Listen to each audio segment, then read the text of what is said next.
Dumb Husky and his white cat Shizun. Chapter 125. Shizun doesn't need to find a cultivation partner. The calligraphy of the list is quite neat, but what astonished Xuemeng was what's written in it. First place, Nangongsi. Position, Young Master of Rufeng Sect. Second place, Xueziming. Position, Young Master of Shi Sheng Peak. Xuemeng. He closed the book with a snap. The muscles in his face were all trembling. It seemed as if the slightest relaxation would prevent him from shutting out the ferocious beast in his heart and burn the book. Oh. Eyes. That. So. Xuemeng's face darkened. He used the booklet to pat the terrified stall owner while spitting out the following words between clenched teeth. Wrap this book up separately for me. I'll take it back to examine it in detail. After roughly stuffing the illustrated cloud ranking into his shirt, Xuemeng shakily climbed back up the mountain while carrying a stack of books and scrolls that the vendor had picked up for him. He was furious. He was about to die from anger. Second in the ranking of the most egoistical young master. Pui. If he found out who made that list, he would definitely drag that person out and beat him 100 times to vent out his anger. Fuck your arrogance. Dogshit. This sort of anger had affected the happiness he had been feeling in his heart by a bit. However, by the time he had returned to the Red Lotus Pavilion, Xuemeng's mood had somewhat returned to normal. He no longer felt that he was about to explode with the slightest urging anymore. Although he was still very excited, the earlier overwhelming rage somewhat cleared up his mind. At this moment there were two high-ranking disciples standing guard outside the water pavilion. They were probably there to not let the others in so that Elder Yuhang could rest. But Xuemeng was the young master. Who would dare to stop him? Thus, Xuemeng smoothly entered inside. The windows in the main hall of the water pavilion were half open, allowing soft, honey-colored light to get in. Xuemeng did not know whether his Shizun was awake or not, so he took a lighter step as he pushed his way in with the reading materials in hand. It was so quiet around him that he could hear his own heart beating like a bird leaping on a branch. For the time being, he threw the illustrated cloud ranking at the back of his head and stared at the bed with a bright gaze. There is a long silence as Xuemeng was stunned frozen. Huh? Why is there no one on the bed? He was about to move forward for a closer look when a cold and damp hand suddenly fell on his shoulder. A cold, eerie voice sounded behind him. What is your intention in trespassing on the Red Lotus Pavilion? Xuemeng turned his head stiffly. The light was dim on his pale face, and before he could see clearly who was behind him, he was already screaming out in fear. He raised his arm and slashed at his opponent. Unexpectedly, the other person was even faster than him.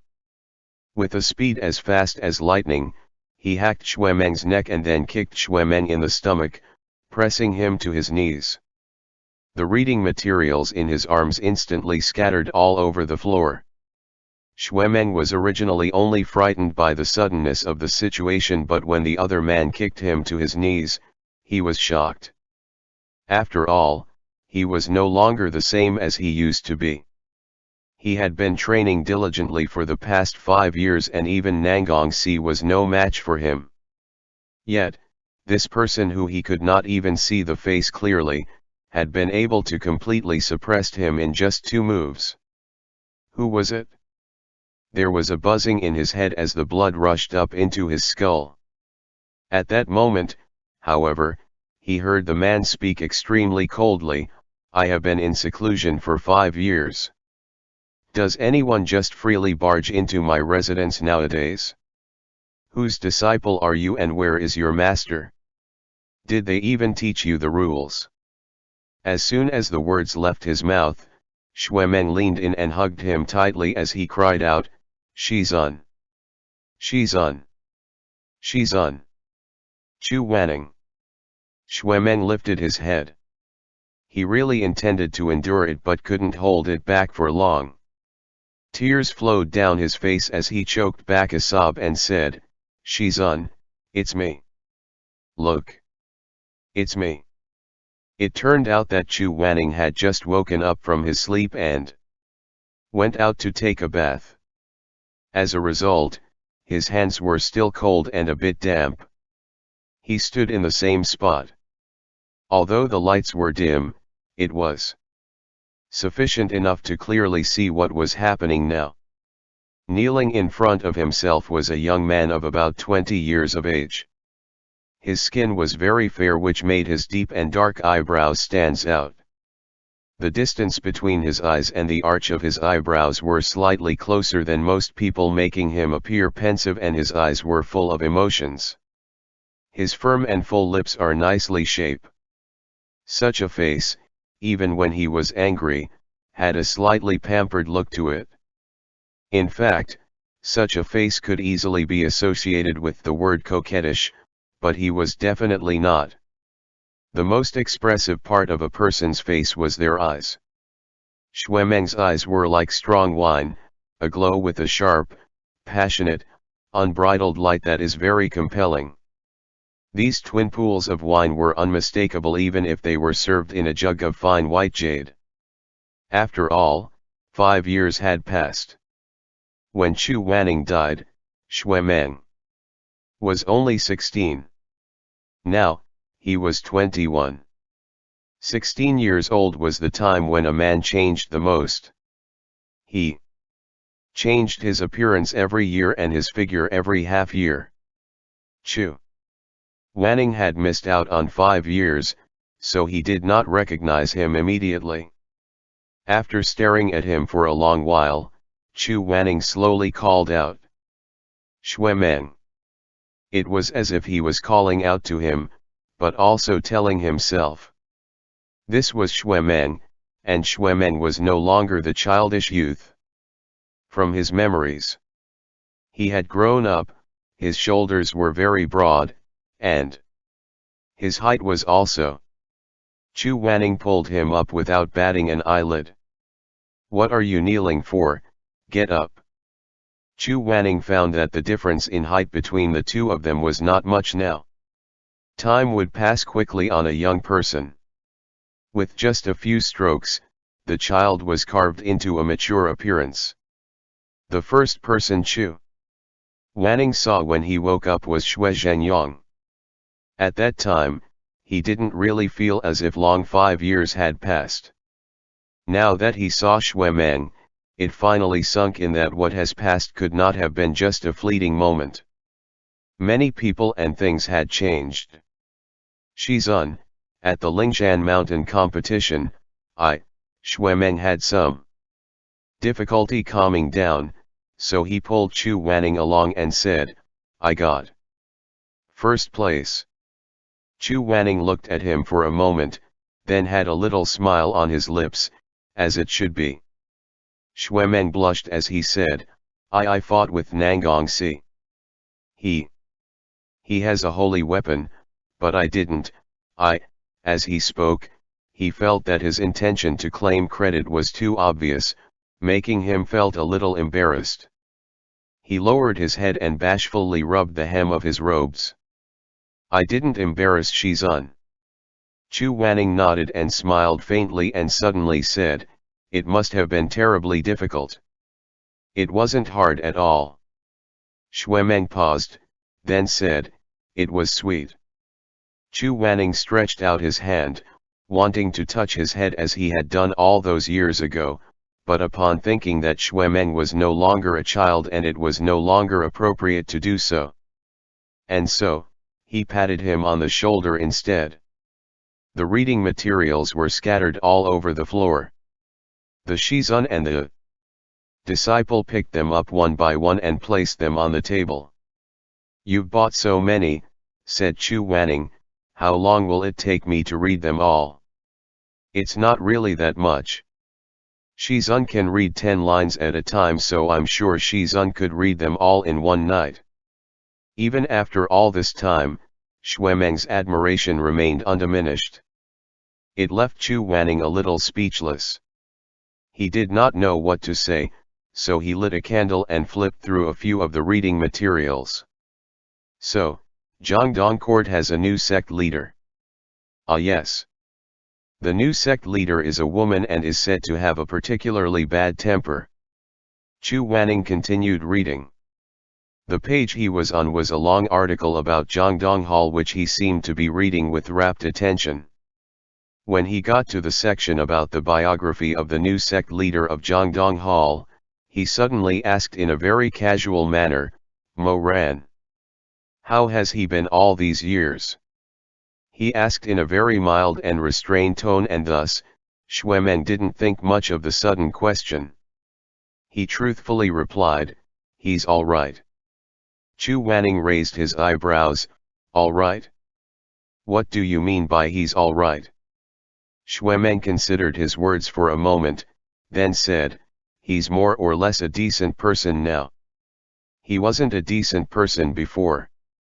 But then Chu Wanning nodded again, seemingly to himself, and before Xuemeng could even open his mouth to say something, he said, "That does seem to be the case. Go on." Xuemeng was most adept at narrating his own deeds in a very long exciting narration, but when it comes to others' deeds, especially Mo Ran's, it would only be short and simple stories. He's been running around a lot over the years, he knows a bit more now and grew some. Xuemeng said, "There's not much else." He didn't attend the Lingshan Mountain Conference. No, he was cultivating at Snow Valley at the time.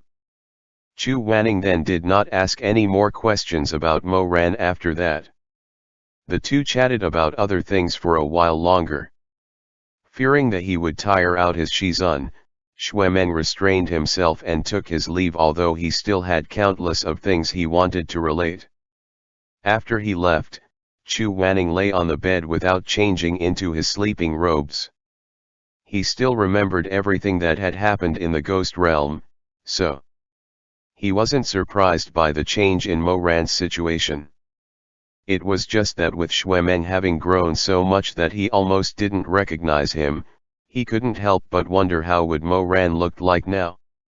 He then remembered Xue Zhenyang telling him as he was on his way out today, "Yu Heng, tomorrow we will have a banquet at Menpo Hall to celebrate your coming out of seclusion. You better not refuse it. I've already sent a letter to Ran Er. You can't let him come all the way back here without a hearty meal or a drink, can you?" Thus, Chu Wanning didn't say no. He wasn't very fond of gatherings, but Mo Ran had always been his weakness. According to Xue Zhenyang, many villages at the foot of Beitu Mountain were destroyed during the Heavenly Rift incident at Kaidi Town, leaving most of the survivors either injured or crippled. Due to the heavy loss of able bodies and extensive destruction, those villages were still in ruins. The whole snowy plain was like a hell on earth. Mo Ran was staying there these days to help rebuild the villages. After reading for a while by the candlelight, he could not resist getting up. Waving his sleeve, he summoned a messenger Haitang, and after some thought he said, "Sect leader, I'll have to trouble you to write another letter to Mo Ran telling him not to hurry back. It would be best if he could return in time, but if he doesn't make it back, then I won't blame him. The weather is getting colder, and every year the winter at Beitu Mountains is severe and could be unbearably cold. So, tell him to take care of the villages first and not to deal with it rashly." After sending away the messenger Haitang, Chu Wanning sighed and lay back on the bed. He picked up the book and continued to read. Although he doesn't read as quick as Xuemeng claimed and definitely could not read all the reading materials in one night, he still managed to go through a few books with ease.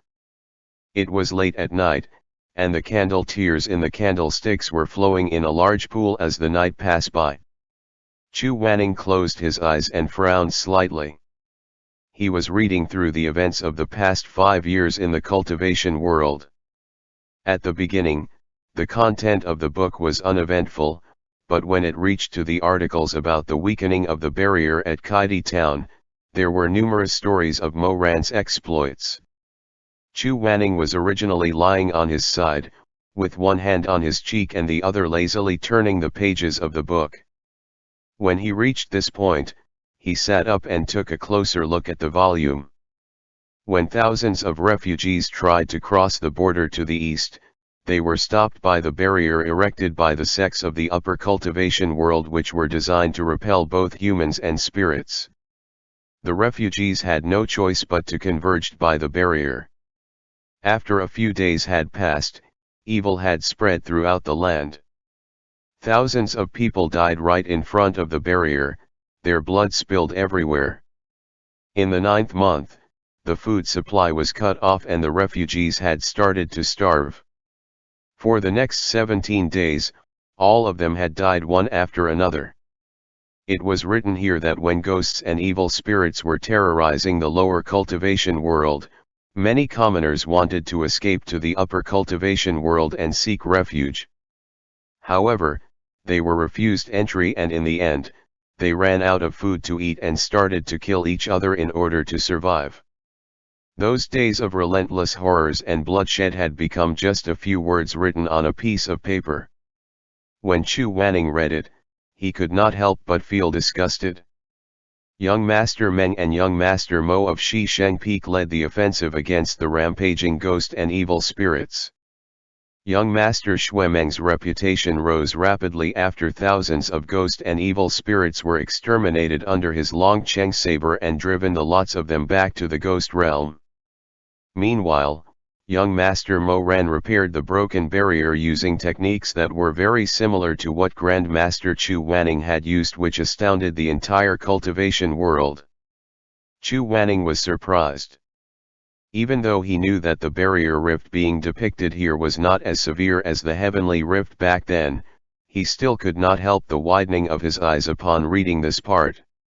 He managed to mend the barrier rift by himself.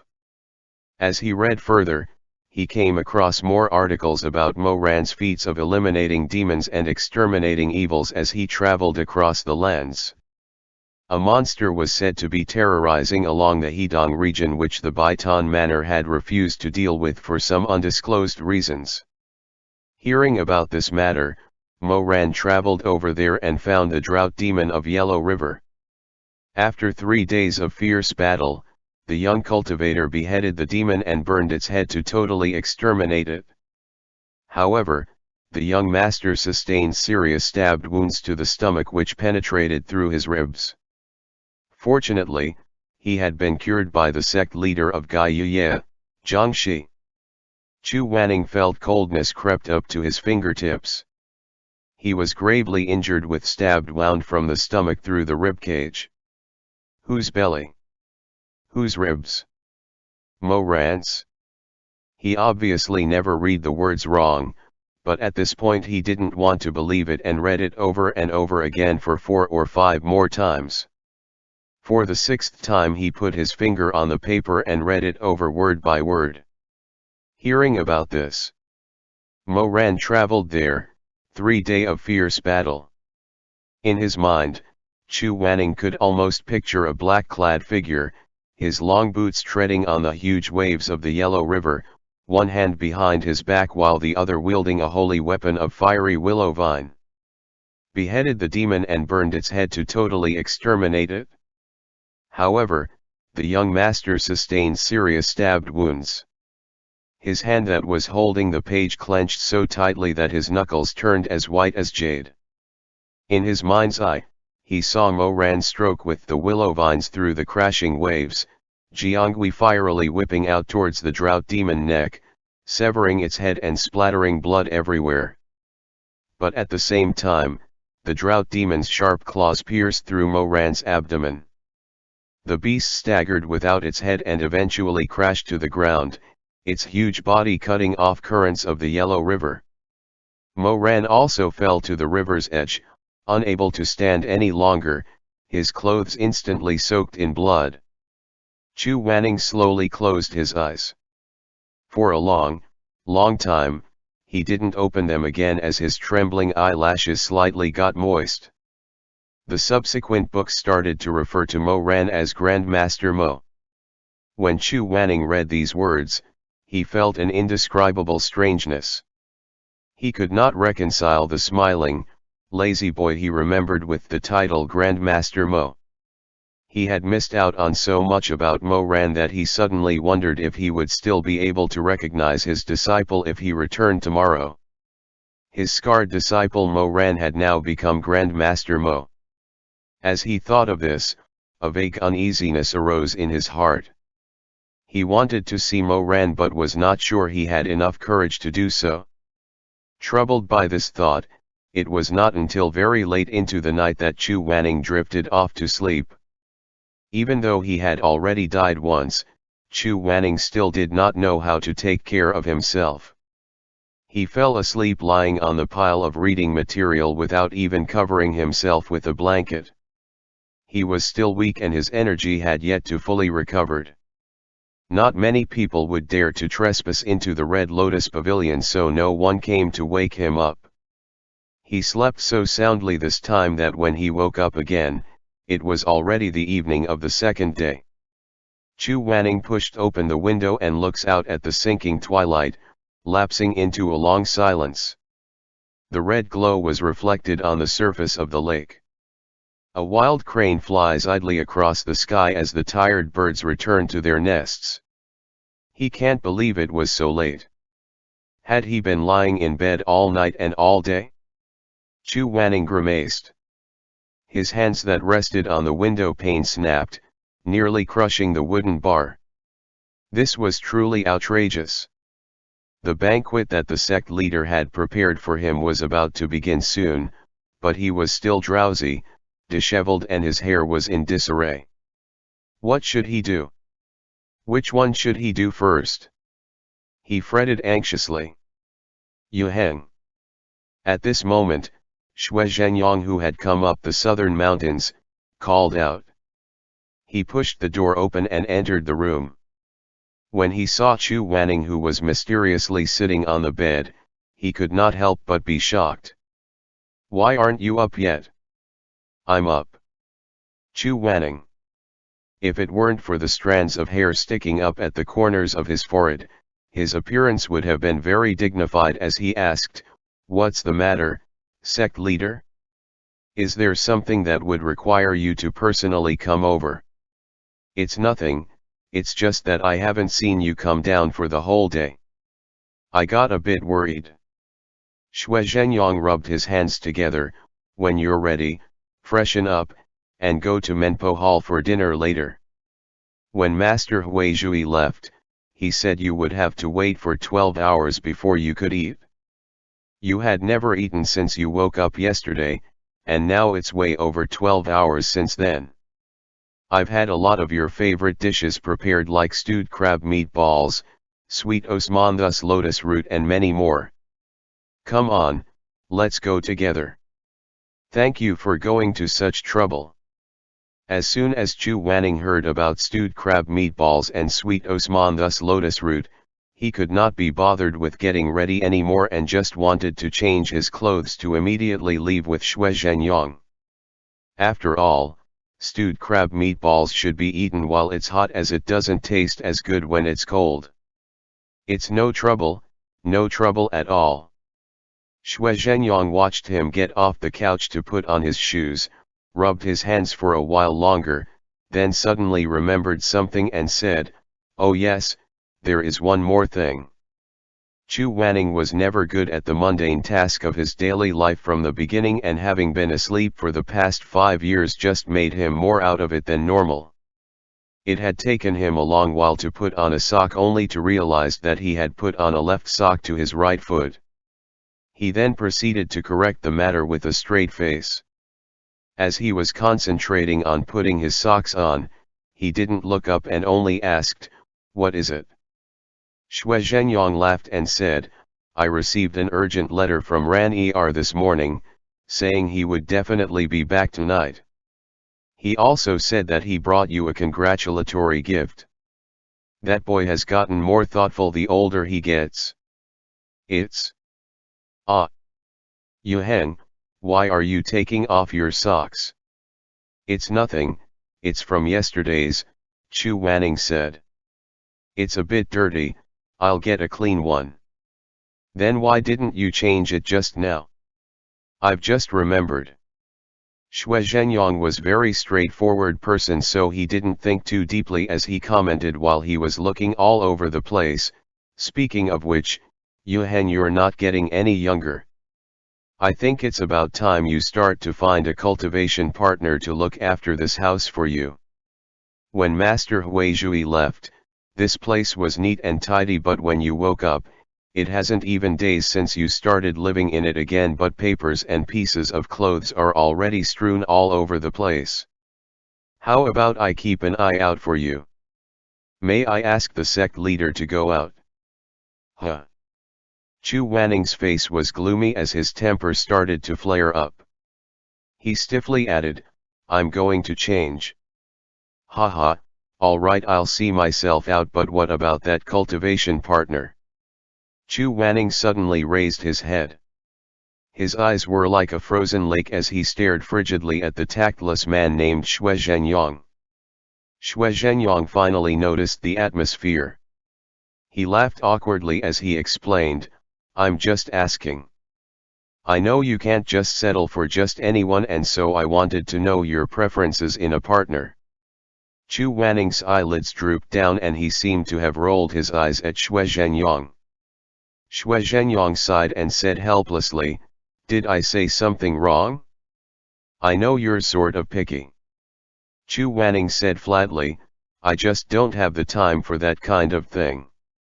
How would that make me seem picky? Alright, since you are not going to be choosy, then tell me what kind of person you're looking for. I'm not forcing you really, but I want to at least help you look for possible candidates. Chu Wanning found him annoying and could not be bothered to talk to him about this anymore, so he said half-heartedly, a living person. A woman. Now please, sect leader, could you see yourself out? He pushed Xue Zhenyang towards the door, but Xue Zhenyang was reluctant to drop this topic.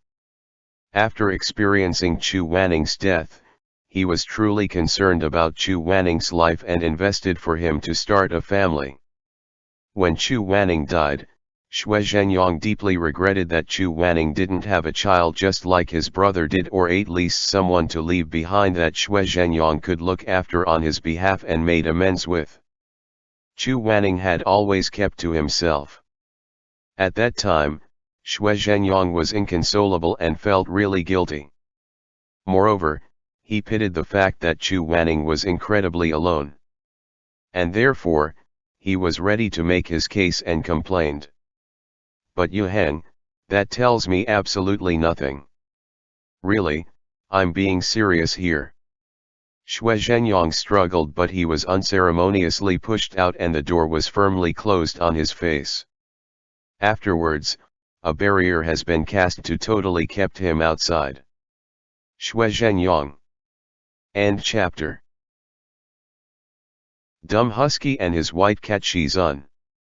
Chapter 126. Shizun, wait one more chapter for me. Naturally, the entire Shisheng Peak sect celebrated that Elder Yuheng had come out of seclusion. Since Xue Zhenyang knew that Chu Wanning was not very fond of large gatherings and of socializing, he had arranged everything that needs to be done in advance, including covering for him when it comes to the speeches.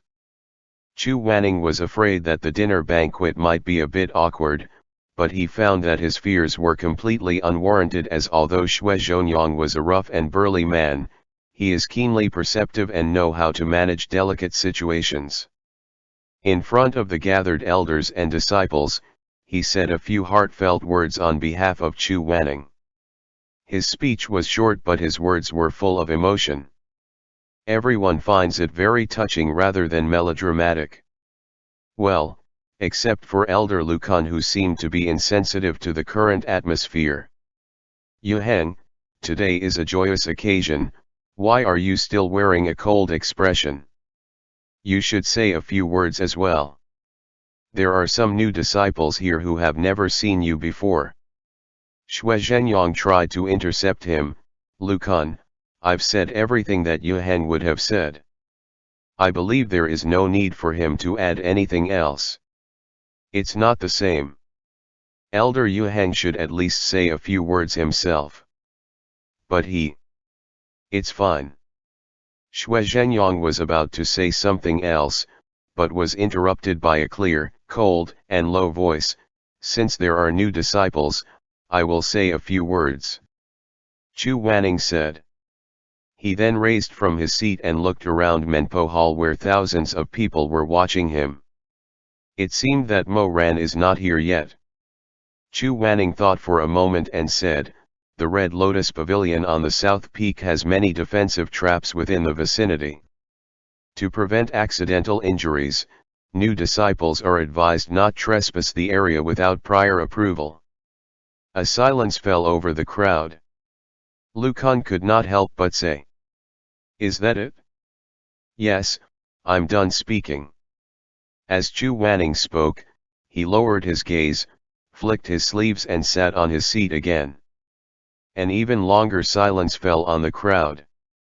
Most of the new disciples thought to themselves, to be revived from death after 5 long years is not something that most would experience, so wouldn't it be good to talk about that? Or shouldn't they tell how that felt? Or perhaps express gratitude to the person who saved them? Instead, this person merely recited something out of the disciples' rule book. This was too disingenuous. The older disciples couldn't help but laugh softly. A few were whispering amongst themselves. "Ahh. Elder Yu Heng. He hasn't changed at all. As usual, he only talked as little as possible. I bet he's still as bad-tempered and easy to anger as before. That pretty face is so wasted on him," someone who was too far from Chu Wanning to hear quipped, earning laughter that were lost among the cacophony of voices as the crowd looked at the man sitting beside Xue Zhenyang, who were dressed in white like snow. The feast was a lively affair. The dining table was filled with spicy and fragrant Sichuan dishes, many delicate pastries and a deftly plated selection of sweet Jiangnan dishes. Xue Zhenyang opened another 100 or so jars of the finest pear blossom white and distributed them to each table.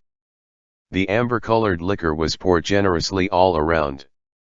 Chu Wanning was eating his 4th stewed crab meatball when a large bowl was placed down in front of him with a clang. "Yu Heng. Let's have a cup." "That's a bowl." "Aya, it doesn't matter if it's a cup or a bowl, just drink it. It's your favorite pear blossom white." Xue Zhenjiang's eyes were filled with joy. "I am very much in awe of your alcohol tolerance. I know that even 1,000 cups are not enough to get you drunk. Come on. Let me toast the first cup to you." Chu Wanning then smiled as he lifted the large bowl and clinked it with Xue Zhenyang. "Since the sect leader said so, I will drink this first bowl with you." With that, he downed the big bowl and flipped it down to show Xue Zhenyang. Xue Zhenyang was overjoyed, but then his eyes get a little teary as he said, "Good, good. Remember how 5 years ago, you asked me for a jar of the finest pear blossom white in the cellar, and I refused to give it to you. I couldn't regret it enough later on when I thought that I'd never again." His voice gradually became softer and he suddenly raised his head, let out a long breath, and once again said loudly, "Nah, there's no point in dwelling about it. If you still want it, you can have all the pear blossoms white in the wine cellar. I'll let you drink good wine for the rest of your life." Chu Wanning laughed. "Good, I will hold you to that." While they were talking, Xue Meng was in a corner whispering back and forth with another individual. Suddenly, Xue Meng dragged that person over and both bowed in front of Chu Wanning in proper greetings. "Shizun." Xue Meng raised his head, revealing a young and dignified face. "Shizun." The other person also raised his head. He looked like a lotus who had just emerged from the water. If it wasn't Shimei, who else could it be? Shimei said, sounding ashamed. This disciple was at the healing hall in Vuchame town today and could not leave right away. Apologies for the lateness. It doesn't matter. Chu Wanning lowered his gaze and carefully examined Shimei for a while. Although his face had a look of indifference, his heart was suddenly filled with a sense of defeat that surprised even himself. This person who was liked by Moran the most, was truly a peerless figure. If Shimei was a beauty 5 years ago, then now that he was fully bloomed, he was like a bunch of epiphyllum blossoms blooming in the night. The tender green flower petals could no longer hide the luminous whiteness inside, the fragrance peeking out, causing everything around him to pale in comparison. He had a pair of amorous eyes that were filled with tender moist. The curve of the bridge of his nose was gentle and perfect, a little more would have seemed too sharp and a little less would have looked too weak. His lips were full and red, like a cherry that had been dipped in dew, and the words he spoke were sweet and soft. Shizun, this disciple missed you so much. He rarely expressed his feelings in such a blatant manner, so Chu Wanning was so surprised that he did not know what to say. Shimei's eyes got teary with emotion which had moved Chu Wanning so that he started to feel ashamed. Why did he have to be jealous of Shi Mingjing? He was so many years older than them, not to mention that he was of a much higher position. What right did he have to be jealous of Shi Mingjing? With this in mind, Chu Wanning nodded and said to his disciples, "Both of you, get up." Having received permission, both disciples stood up. Chu Wanning had calmed down already, but when he glanced at Shimei, he suddenly froze. Shimei was actually taller than Xuemeng? The comparison made Chu Wanning choke a little, cough twice, and looked at them for a bit longer. Not just a little taller, either. But like this, Shimei's figure was even better. His shoulders were wide with slim waist and long legs. He looked gentle and elegant. His hair was pulled back, and he no longer had the frail look that he had when he was a young man.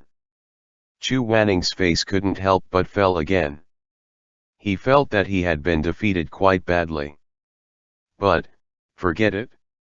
In any case, he had never let Moran know about his feeling until he died and would unlikely to do so in the future. As for Moran, that man had chased him all the way to the underworld and still didn't notice his feelings for him. It was even more unlikely for him to notice it in the future. The two of them could be Shizun and disciple for the rest of their lives. That kind of bond is good enough. As for anything more than that, just forget it. If it's not meant to be, then it's no good to force it so. Xuemeng's face suddenly turned red as he nudged Shimei with his elbow and gave him a meaningful look. Shimei felt helpless and whispered, "Do you really want me to do it?" "Yes, I think it would be better for you to do it. But young master, these things were prepared by you for the past 5 years. And that's why it'd be more awkward for me to do it. Besides, didn't you bring back the other things with you today? If you're sure." Shimei sighed, unable to resist Xuemeng. He then took a big rosewood box that Xuemeng had been hiding behind his back. He held it in both hands as he walked over to Chu Wanning, who sat back down again to continue eating his stewed crab meatball. "Shizun, the young master and I have prepared some gifts for the past 5 years as tokens of appreciation. Please accept them." As he listened from behind Shimei, Xuemeng's face grew red and hot. To conceal how flustered he was, he crossed his arms across his chest and turned his head in a leisurely manner, pretending to be suddenly interested in the carved beams of Menpo Hall. Opening a gift in front of the giver could be considered as rude, but Chu Wanning as their Shizun was not willing to accept something too expensive. So, after thinking about it, he asked, What is it? Just a few trinkets that could be bought here and there. Shi Mei was so smart and immediately perceived Chu Wanning's concerns, and so he said, "They're not worth much. Just take it back with you and open it later on." However, Chu Wanning said, "There's no difference if I open it now or later. Let me have a look at it now." "No, no, no. Don't open it now." Xuemeng froze for a moment before hurriedly rushing over to snatch the box. However, Chu Wanning had already opened the box and glanced at him impassively. "Don't run too fast. You might trip and fall." Xuemeng. As expected, the box was filled to the brim with small items of interest. There were a few exquisite hairpins with stunning embroidery, jeweled guan, a jade belt hook, and Chu Wanning even saw a bottle of calming elixir with the crest of the Hanlin divine hand glowing in the candle light. The content of this box was worth a fortune. Chu Wanning didn't know what to say, so he raised his eyes and glared at Xuemeng. Xuemeng's face became even redder. Xue Zhenyang looked on with amusement from the side. Pitying his son's predicament, he said, "Yu Heng, just accept it as a token of regards from Meng Er. All the other elders have prepared gifts for you anyway, and they are all worth a lot of money. It should be fine to have one more." Chu Wanning replied, "Xuemeng is my disciple." The implication is that he was unwilling to accept such expensive gifts from his disciples. After hearing Chu Wanning reply, Xuemeng got anxious and explained, "But these are all the things I have found suitable for Shizun in the past 5 years. I only used the silver I earned myself. I didn't spend any of my father's money. Shizun, if you don't accept them, he will suffer, he will not be able to sleep." Xue Zhenyang said on behalf of his son, "Maybe he won't even be able to eat." Chu Wanning. He really didn't know how to argue with this pair of father and son, so he looked down at the box again. Suddenly, he saw another, smaller wooden box lying in the middle of a pile. "And this is," he took it out, opened it, and saw 4 clay dolls lying inside. When he looked at Xuemeng, he saw that Xuemeng's face was completely red, as if blood was about to drip from it. When he saw Chu Wanning looking at him, he quickly lowered his head like a little boy. Chu Wanning asked, "What is this?" Xue Zhenyang was also curious. "Take it out. Let's have a look at it." "No. Don't." Xuemeng muttered feebly while he supported his forehead. However, his own father had already happily brought out all the 4 little clay figures inside the small box. The 4 clay figures were so crooked and ugly that apart from the fact that one was taller and 3 were shorter, there was hardly any difference between them. It was obviously the own handiwork of Xuemeng. Xuemeng originally wanted to learn to make mechanical golems from Chu Wanning, but on the first day of his attempt, Chu Wanning made him take up swordsmanship instead. It was because during that afternoon at Red Lotus Pavilion, the boy almost decimated the whole workroom with just a file in his hand. It must have taken him tremendous effort to make just a single clay figure. Xue Zhenyang grabbed one of the clay figures, looked at it upside down, didn't understand it, and asked his son, "What is this you've made?" Xuemeng said stubbornly, "It's nothing. Just something I made during leisure time. This black clay figure is really ugly, that taller one that's painted white look much better." Xue Zhenyang muttered, stroking his thumb over the little clay doll's head. Xuemeng yelled, "Don't touch it!" But it was too late. The little doll spoke. "Hands off, uncle." Xue Zhenyang. Chu Wanning. Xuemeng slapped himself in the face and covered his face with his hands, not even willing to look anymore. It took Xue Zhenyang a long while before he reacted. He laughed out loud. Ayo, Meng Er, is this supposed to be Mo Ran? This is too ugly, ha ha ha ha ha ha. Shuemeng said angrily, that's because he is ugly. Look how good I made Shizun. That's because he's beautiful, he said, pointing with a red face at the little white painted clay figure. The little white painted clay figure was swept to the head by his fingertips and let out a cold snort, saying, do not be impudent. Chu Wanning. Ha ha ha ha ha ha ha ha ha. Xue Zhenyang laughed so hard that tears were coming out of his eyes. This is good. This is so good. You also put a voice charm in it, right? This little thing sounds exactly like Yu Heng. It talks just like him, ha ha ha ha ha ha. Chu Wanning brushed his sleeve and said, nonsense. Nevertheless, he gently retrieved the 4 little clay figures and placed them back into the box, placing them beside him. He didn't have any expression on his face during this entire process, making him appear very indifferent and calm. However, when he raised his eyes again, there was tenderness in the depths of his eyes. I will accept this. As for the rest, take them back. You can use these things yourself. Shizun does not lack any of them. But, young master, Shizun told you to take it back, so just take it back. Shimei laughed and whispered to him, lowering his voice as he said, isn't this box of little clay figures that young master wants Shizun to have the most anyways? Shuemeng's head was literally smoking as he shot Shimei an exasperated look, kicked his feet and bit his lip to keep quiet. Shuemeng was a man who has been held in high esteem since he was a child. There has never been anything he could not say or do, so his way of expressing his likes and dislikes is often very passionate and blunt.